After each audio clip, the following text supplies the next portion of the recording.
समुपस्थितम् दैवतैश्च समागम्य द्रष्टुमभ्यागतोरणम् उपगम्याद्ब्रवीद्रामम् अगस्त्यो भगवान् ऋषिः राम राम महाबाहो शृणु गुह्यं सनातनम् येन सर्वान्नरीन् वत्स समरे विजयिष्यसि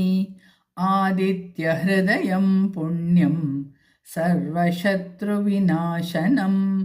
जयावहं जपे नित्यम् अक्षय्यं परमं शिवं